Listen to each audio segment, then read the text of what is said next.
अभंगवाणीचा कार्यक्रम सादर करता करता मी त्या अभंगांबद्दल थोडंसं बोलायला लागले निवेदन स्वरूपात आणि त्यातून या कार्यक्रमाची संकल्पना आली की आपण या अभंगांच्या मार्गाने जात काहीतरी बोलूया.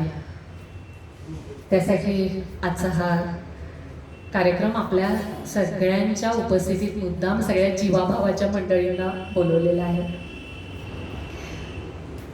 अभंगवाणी, अभंग जे भंगत नाही ते अभंग, जे संतांच्या हृदयातून आले, देवाबद्दलच्या अत्युच्च प्रेमाच्या भावनेनं ओथंबलेले शब्द ज्याच्यामध्ये आहेत आणि त्यांच्या हृदयातून येऊन थेट आपल्या हृदयात पोहोचतं ते अभंग.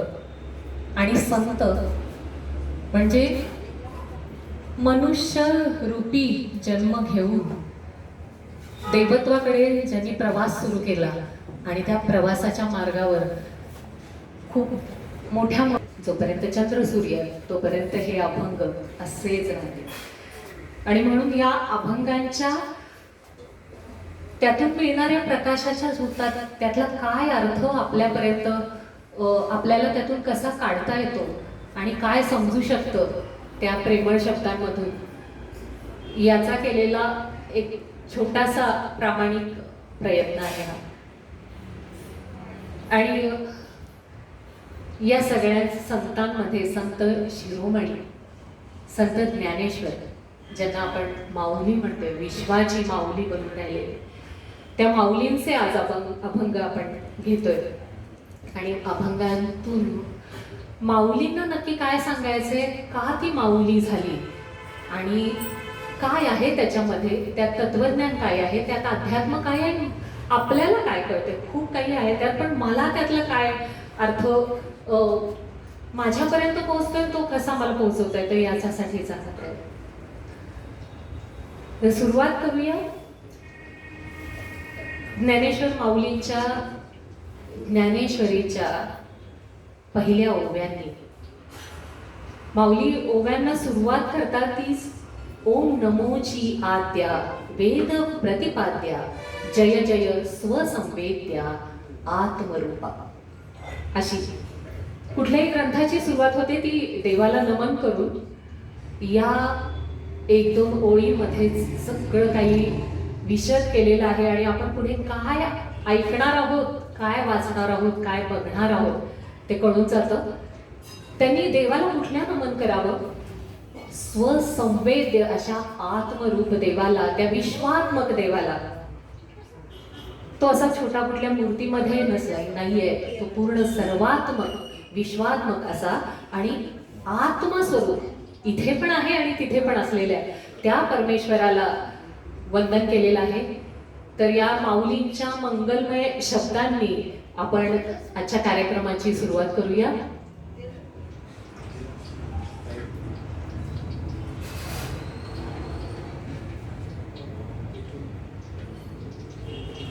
ओम नमोची आद्या वेद प्रतिपाद्या.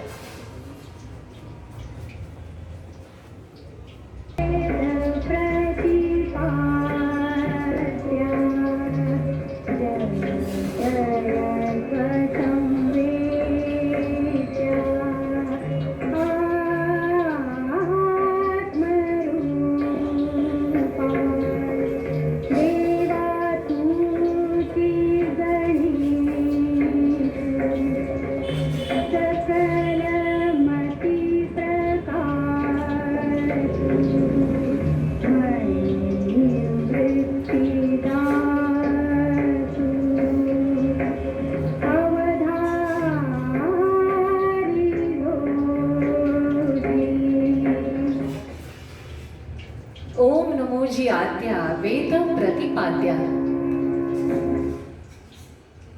जय जय स्वसंवेद्या आत्मरूपा. त्या आत्मरूपाला वंदन केलं जो वेदांमध्ये प्रतिपादलेला विषय आहे.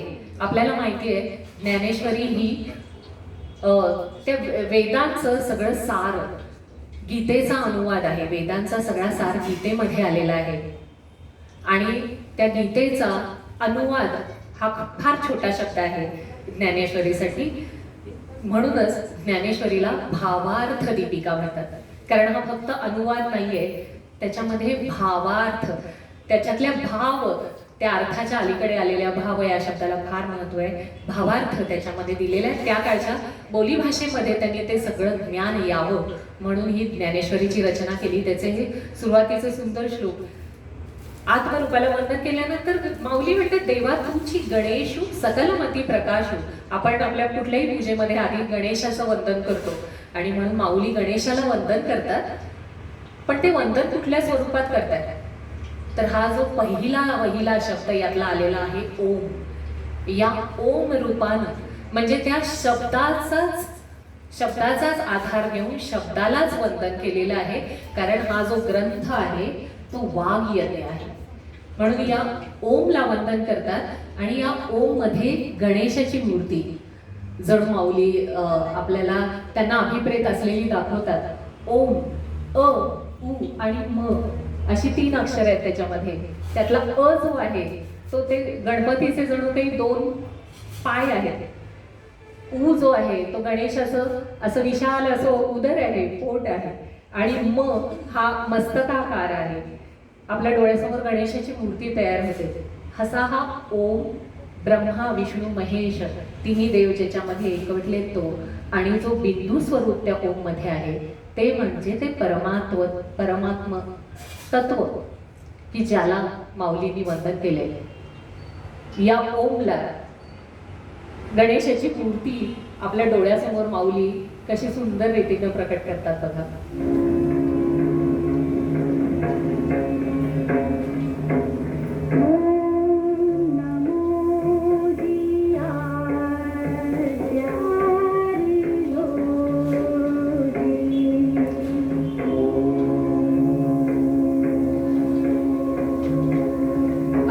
चरण युगुल उकार उदर विशाल.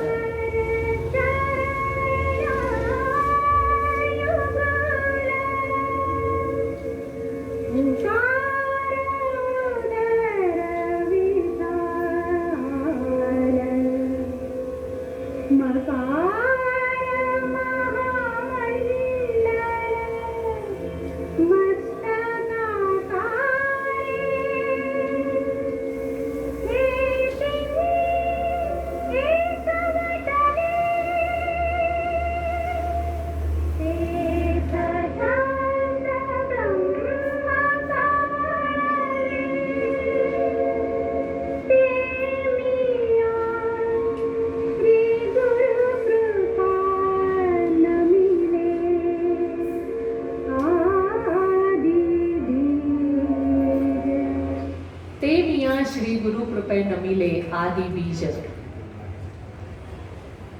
आणि त्यानंतर ज्ञानेश्वरांचे गुरु म्हणजे संत निवृत्तीनाथ, त्यांचे गुरुबंधू, त्यांना समोर बसवून ज्ञानेश्वर माऊलींनी ज्ञानेश्वरी सांगायला सुरुवात केली, गीतेचा अनुवाद भावार्थ दीपिका. आणि त्यानंतर माऊली म्हणतात, आता अभिनव वाग विलासिनी जे चातुर्यार्थ कला नामिनी ते श्री शारदा विश्वमोहिनी नमिली मिया. अशा पद्धतीने शारदेला पुढे नमन करून, कारण तीच आहे तीच कलेची देवता, बुद्धीची देवता, या सगळ्यांना नमन करून माऊली आपल्या वाग्यज्ञाची सुरुवात करतात.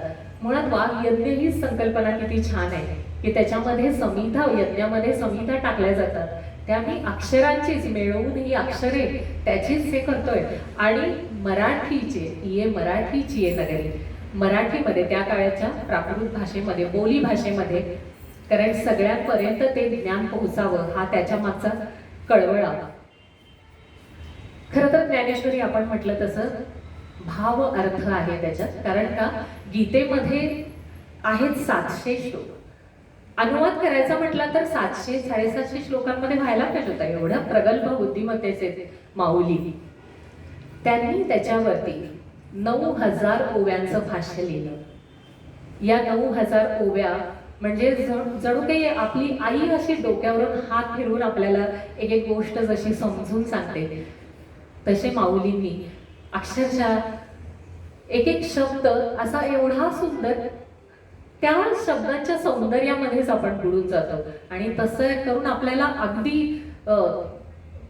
म्हणूनच तर आपण माऊली म्हणतो तिला. त्या पद्धतीनं डोक्यावर हात ठेवून सगळा तो वेदांचा सार आहे तो समजून सांगितलंय. आणि हे सांगताना अखंड उदाहरणं तिथे जे समोर बसलेले होते ज्ञानेश्वरी ऐकायला, हे कोणी बुद्धिवादी लोक नव्हते, ते कोणी संस्कृत प्रगाढ पंडित नव्हते, हे साधी सुधी माणसं होती. आणि त्या लोकांना आश्चर्य, त्यांना पारावर राहिला नाही की ही छोटीशी मूर्ती केवळ 16 वर्षाचं तेजपुंज आहे. आणि हे उदाहरणं जे देत आहेत ती कुठली प्रपंचामधली, व्यवहारातली, रोजच्या शेतातली, सगळीकडची उदाहरणं आहेत. कुठली उदाहरणं नाही ज्ञानेश्वरीत असं नाही. हे अवाक झाले श्रोते हे सगळं ऐकून. म्हणूनच ज्ञानेश्वरी ही हृदयाची भाषा आहे आणि अतिशय अलौकिक असं काव्य आहे, ज्याच्यामध्ये त्यांचं बुद्धी तेज माऊलींचं सगळं आपल्याला एकेका अक्षरामधून प्रकट होतं.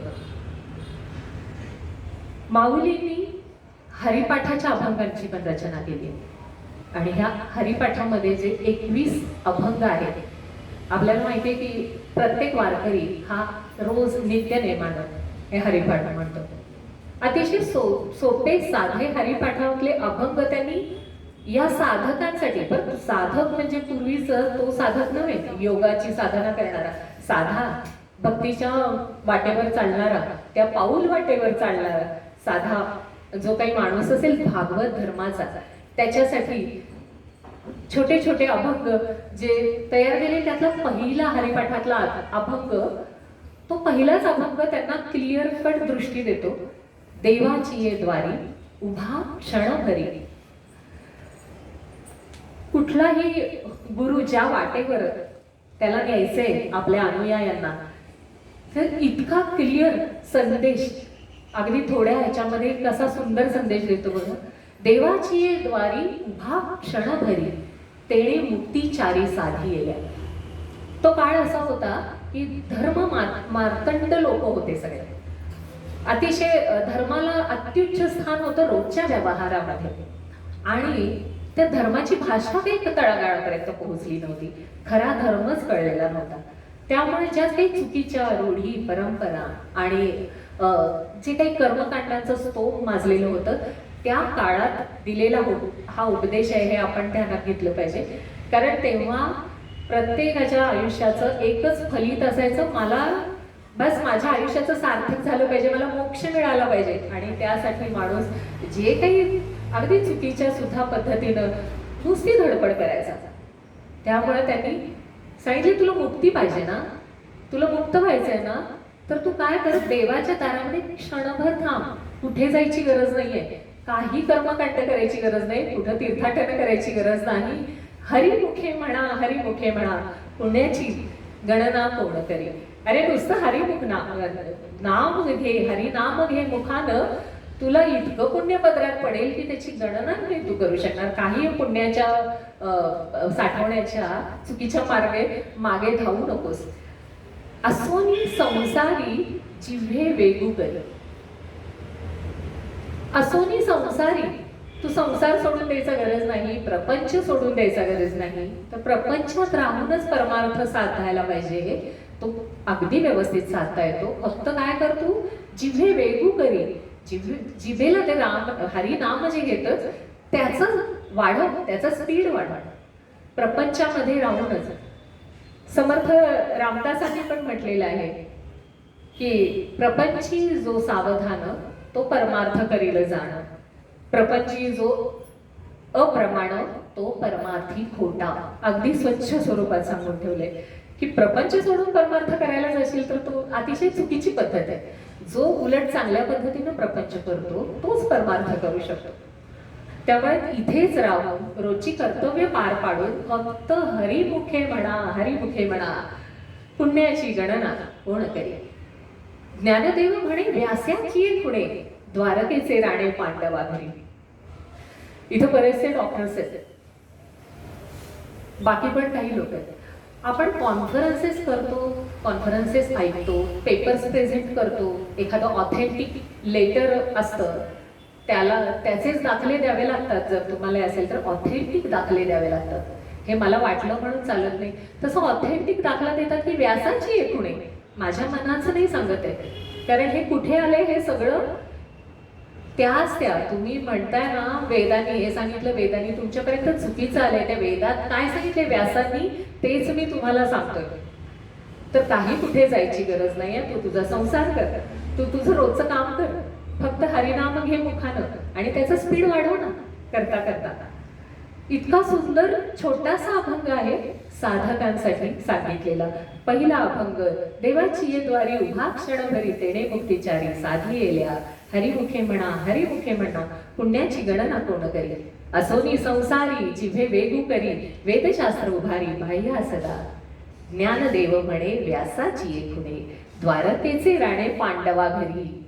त्या पांडव स्वतःचं कर्मच केलं ना त्यांनी कुठे संसार घेऊन गेले, संसार सोडून संन्यास घेऊन काही कुठे गेलेले. उलट त्यांनी राज्य केलं, युद्ध पण केलं पुढे, त्यासाठी तर ही गीता झाली. पण धर्माचरणानं रोजचा व्यवहार केला तर त्यांच्या घरी जणू काही द्वारकेचा राणा तो कृष्ण सखा त्यांचा सखा होता आणि तो जणू त्यांच्या घरी पाणी भरत होता. म्हणजे एवढ्या जवळ तुला देवाचं दर्शन होईल, त्याच्यासाठी कुठे जाण्याची गरज नाही. ही ती क्रांती. माऊलींना ज्ञानेश्वरांना आपण ज्ञानेश्वरीतून ओळखतो. संत शिरोमणी म्हणतो संत कृपा झाली इमारत फळा आली ज्ञानदेवे रचिला पाया उभारिले देवालया. त्यानं हे उभारलं, पाया रचला भागवत धर्माचा. नामातयाचा किंकर त्याने केला हा विस्तार. जनार्दन एकनाथ ध्वज उभारिला भागवत भजन करा सावकाश तुका झालासे कळस. त्याचा पाया ज्ञानेश्वरांनी रचला. हे का म्हणतोय तर ज्ञानेश्वर खरं तर क्रांतिकारक होते असं म्हणता येईल. अतिशय मोठी क्रांती केलेली आहे. याविषयी फारसं बोललं जात नाही कधी, कारण हा गीता वेदांमधला अर्थ जनसामान्यांपर्यंत आणायचा. त्यामुळेही तेव्हा हा कोणाला कळत होता तर जे जाणकार होते त्यांना, आणि हठयोगी होते, नाथ संप्रदायाचे बरेच लोक होते, त्यांना सिद्धी प्राप्त होत्या. पण त्यांचं असं होतं की ते संन्यासी होते, ते जनमानसामध्ये कधी मिसळायचे नाही, त्यामुळे या लोकांपर्यंत आला. पण जेव्हा गहिनीनाथांची आणि यांच्या गुरूंची भेट झाली निवृत्तीनाथांची, आणि मग तिथून ती दीक्षा मिळाली आणि हा माणसामध्ये रमून गेला आपला ज्ञानोबा, तेव्हा खरी ही क्रांती झाली. आणि नामस्मरणाचं महत्व लोकांना माऊलींनी पटवून दिलं. कारण ज्ञान मार्ग, योग मार्ग, कर्म मार्ग आणि भक्ती मार्ग या चारपैकी भक्ती मार्ग हा अतिशय साधा, सोपा, सगळ्या माणसांना करता येण्यासारखा, तळागाळातल्या लोकांना करता येण्यासारखा, त्याला काही लागत नाही. फक्त तू काय, त्याला एकच साधन लागतं म्हणजे हरिनाम. मग फक्त भक्ती मार्गाच्या पाऊल वाटेने चाल आणि हे घे तुझ्या बरोबर आणि चालत राहा, तुला बरोबर जे हवंय ते प्राप्त होईल. अशा पद्धतीचा नामस्मरणाचा महत्व सांगणारा अभंग आपण नेहमी ऐकलेला समाधी साधन संजीवन नाम. सुधीर फडकेंनी आपल्यापर्यंत खूप चांगल्या पद्धतीनं पोहोचवलेला हा अभंग.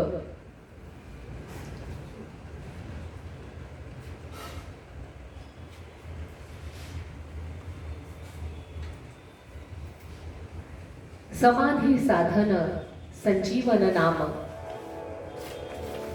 शांती दया सम सर्वाभूती. संजीवन शांती दया सम सर्वाभूती. समाधी साधन संजीवन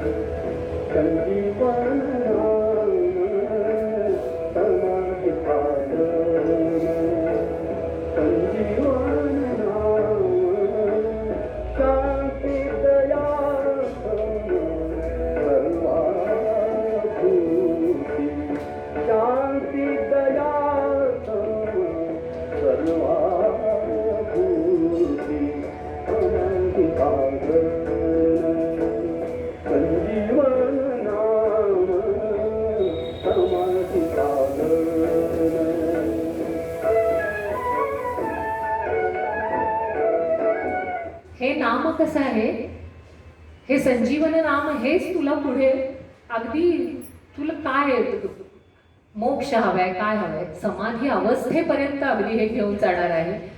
कारण लोकांचा विश्वास बसणंच याच्यावर की एवढंसं केल्याने तुला परमेश्वर मिळेल. त्या काळी तर विश्वास बसण्यासारखं नव्हतं, कारण सगळ्यांची धडपड केवळ यासाठी सुरू होती.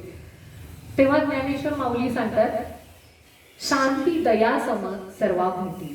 या नामानं काय होतंय तर हे शांती, क्षमा, दया हे सर्व गुण आपल्या अंगी येत आहेत.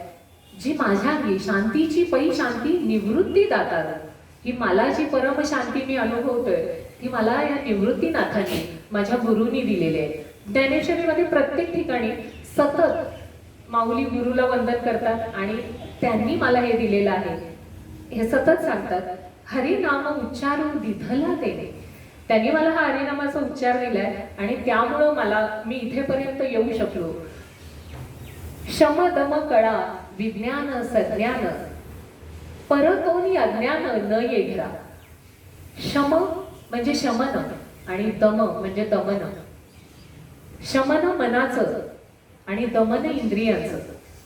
इंद्रियांचं दमन करून त्या मनाला असं मारून मुटकून कुठेतरी काहीतरी करावं, तेव्हा हे योगी त्या वाटेवर जाऊ शकतात. तर ही सगळी साधनं आहेत, पण ही अतिशय अवघड साधनं आहेत, ही सगळ्यांना जमणारी नाहीये.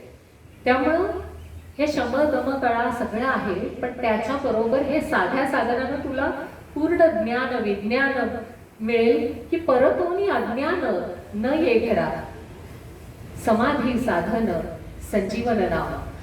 आणि ज्ञानोबा माऊली पुढे म्हणतात की हे साधन कसं आहे, अवीट आहे, त्याची तुला गोडी एकदा लागली की हे तुझ्यापासून लांब जाणार नाही आणि याचाच तू आसरा घे.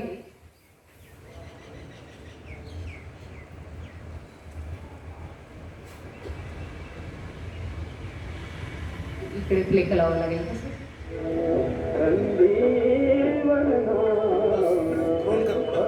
ओके.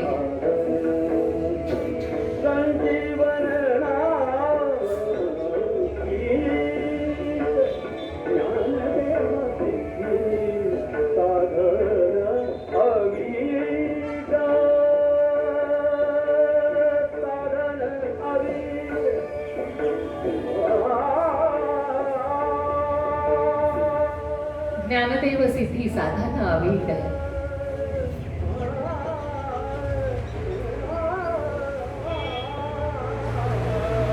हे माऊली त्या सगळ्याचं महत्व समजून सांगण्यासाठी इतक्या प्रकारे प्रयत्न करते. याच गोष्टी ज्ञानेश्वरीमध्ये सुद्धा प्रत्येक अध्यायामध्ये आणि त्याच्यासाठी अनेक उदाहरणं देत देत देत देत पुढे आले. पण हे जे अभंग आहेत, या अभंगांची अशी हे आहे की जणू काही त्यांना माऊलीला आलेला अनुभव, जे मगाशी आपण म्हटलं की माणसाची देवत्वाकडे, संत म्हणजे काय की मनुष्य म्हणून जन्म घेतलेल्या प्रत्येकाची देवत्वाकडे झालेला तो प्रवास आहे. या प्रवासामध्ये काय काय बदल होत जातात स्वतःमध्ये, ती जी अनुभूती आहे ती अनुभूती जणू काही अभंगांमधून माऊलींनी आपल्या पुढे मांडलेली. आणि ते बघता बघता आपण त्याच्यामध्ये रमून जातो आणि कळतं की हे पसायदान मागण्यापर्यंत काय झालं असेल, कसा झाला असेल हा नराचा नारायण. तर या हरी नावाच्या उच्चाराने माझ्यातले शांती, क्षमा, दया हे सगळे गुण बाहेर येतात. आता तुला देव सापडणार आहे म्हणजे नक्की काय होणार. माऊलींनी सुरुवातीला जे म्हटलेलं आहे, जे परब्रह्माला वंदन केलं आणि आत्मरूपाला वंदन केलं, हे आत्मरूप आणि ते परब्रह्म या दोन्हीचा मेळ जेव्हा होईल तेव्हा तो देव सापडणार आहे. या प्रत्येक आत्म्याचे जे गुण आहेत ते हे सगळे आत्म्याचे, शांती आणि क्षमा आणि दया, हे सगळे आत्म्याचे गुण आहेत. त्याच्यावरती वेगवेगळ्या विकारांची पुटं चढलेली आहेत आणि हे एक एक एक एक मावळत गेलं की शेवटी कुठली गोष्ट गेली तिथे रिकामी जागा राहिली की ती कशाने तरी भरली जाते आणि ती भरली जाते ती या गुणांनी आणि मग त्याचं देवत्व त्याला प्राप्त होतं. संत तुकाराम महाराजांचा खूप छान एक अभंग आहे. देवाची ते खूण आला ज्याच्या घरा, त्याच्या पडे चिरा मनुष्यपणा. देवाची ती गुण ती कशी ओळखावी की त्याच्या मनुष्यपणाला कुठेतरी चिरा जातात, त्याचं मनुष्यपण जायला लागतं. देवाची ते गुण करावे वाटोळे, आपण वेगळे नाही कोणी, सगळेच आपले दिसायला लागतात त्याला. देवाची ती गुण गुंतो नेदे वाचा, लागो असत त्याचा मळ नेदे. त्याची वाचा सतत त्याच गुंतलेली राहील आणि असं त्याचा स्पर्श सुद्धा होणार नाही. देवाची ते गुण तोडी माया जाळ आणि हे सगळं जग हर.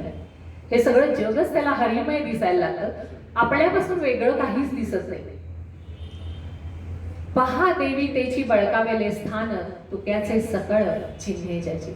तुकाराम महाराजांना स्वतःला हे जेव्हा कळायला लागलं तेव्हा ते म्हणाले, बघा त्यानं माझं हे आतलं स्थान बळकावलं. म्हणजे जेव्हा तुम्ही विकारांची आहुती एका देत जाता तेव्हा साहजिक तिथे काहीतरी दुसरं येत जातं किंवा दुसऱ्या कुठल्या तरी गोष्टीने ती जागा व्यापली जाते आणि तेव्हा साधकाला ती कळून चुकतं की हे माझ्यात अंतरंगात बदल झाले, की त्या देवानं जणू काही माझं स्थान बळकावलं, तोच जणू काही माझ्यामध्ये येऊन बसला आणि त्या विकारांचा पूर्ण नायनाट होऊन मी पूर्ण शांती स्वरूप होऊन राहिलो, दया स्वरूप होऊन राहिलो, क्षमा स्वरूप होऊन राहिलो. हीच ती देवाची गुण. अंतरीची ज्योत आहे ती एकदा प्रकाशली की हे होत जातात. आणि हे सगळं करण्यासाठी मात्र मनाला कुठेतरी आवरावं लागतं आणि त्या मनाला आवरण्यासाठी आपल्याला सगळ्यांना माहिती आहे माऊलींचा सुंदर अभंग, ऋणझुणू ऋणझुणू रे भ्रमरा, सांडती तू अवगुणू रे भ्रमरा. माऊलींची एक खासियत म्हणजे मग अशी म्हटलं आपण की प्रत्येक गोष्ट प्रेमानं सांगायची. तसेच इथे सुद्धा प्रेमानं सांगतात, कारण मन आपल्याला माहिती आहे मन हे सतत चंचल, सतत बाहेर पळणारं असं ते मन आहे. त्याला पकडायचंय, त्याला धरून आणायचंय. एखादं अवखळ मूल असतं की नाही, त्याला कशी आई बरेच प्रकार करते. ज्ञानेश्वर माऊली हे एक फार मोठा लीडर त्यांच्यामध्ये लपलाय असं वाटतं मला. उगीच नाही एवढ्या लोकांनी अनुनय केला त्यांचा. एक साधं उदाहरण देते. आपण हल्लीची मुलं सगळे म्हणतात, आजीबाई अगदी नक्की सांगते, हल्लीची मुलं द्वाड आहे. माझी मुलं नव्हती बाई एवढी खट्याळ, सगळ्या म्हणत असतात सुनांना की फार हल्ली मुलं. आणि खरंच मुलं एवढी हुशार आहे, अवखळपणा खूप आहे. आणि आता पालकत्व हे वर्कशॉप्स होतात सुजाण पालकत्वाचे, आणि सगळ्या आया, सुशिक्षित आया, आई बाबा या वर्कशॉप्सना जातात, कारण प्रत्येकाला वाटत असतं आपलं मूल चांगलं.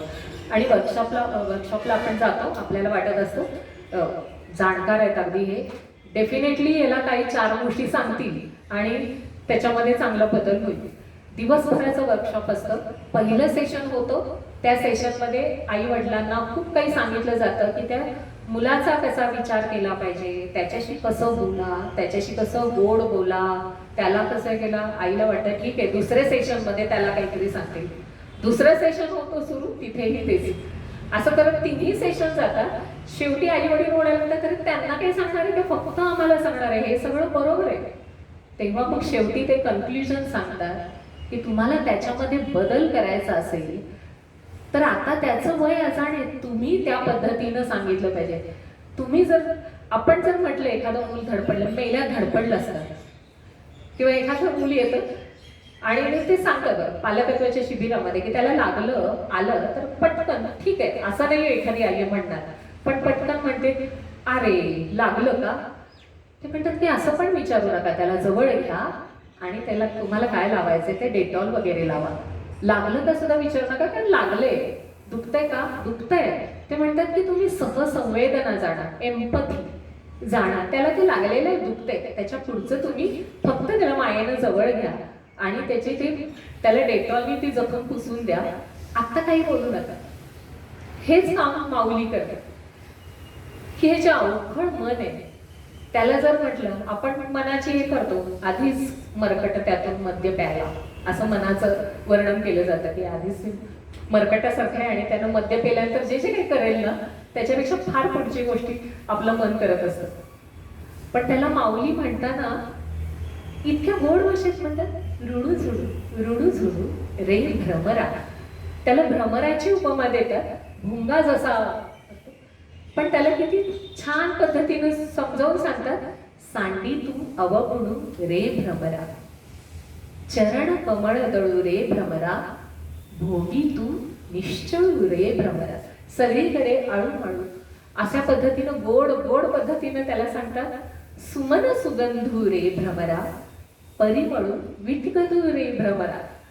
सुमन सुगंधू हा भ्रमर फुलावर बसतो आणि त्याचा जणू काही तो सुवास घेण्यासाठी त्या फुलाचा, त्याच्यामध्ये त्याच्या परागकणांच्या, जर ते म्हणतात की त्या फुलाचा सुवास घेण्यासाठी तू जातोस तिथं, तर बरोबर आहे, तुला जायला तर पाहिजे. तसंच आहे मनाचं वितगदू.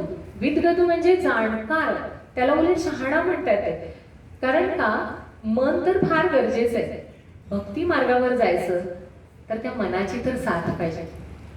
कारण भक्ती म्हणजे श्रद्धा अधिक प्रेम, आणि ते प्रेम म्हणजे तिथे मन आलं, भावना आलं.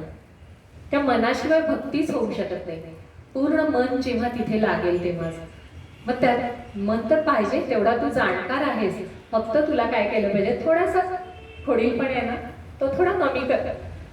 हे तू करतोस, सुगंध घेतोस, इकडे तिकडे जातोस, सगळीकडे बाहेर सगळं ज्ञान ग्रहण करतोस. कारण फक्त इंद्रियांनी ज्ञान ग्रहण करून नाही ना, त्याच्याबरोबर मन जोडलेलं असेल तरच ते आत जातं. प्रत्येक इंद्रियानं ग्रहण केलेलं ज्ञान. एखाद्या मुलाला फळ्यावरचं असं बघत असतो, पण त्याचं लक्ष तिसरीकडेच असतं. जेव्हा त्याचं मन तिथे नसतं तेव्हा ते डोळे उघडे असून सुद्धा काही उपयोग नाही. त्यामुळे हे 6वं इंद्रिय जे आहे तेच सगळ्यात महत्वाचं. त्यामुळे तू पाहिजेस रे लाडक्या, पण फक्त तू तुझा हा जो थोडासा अवगुण आहे ना, तो थोडा कमी कर, आणि तू सौभाग्य सुंदर रे भ्रमरा.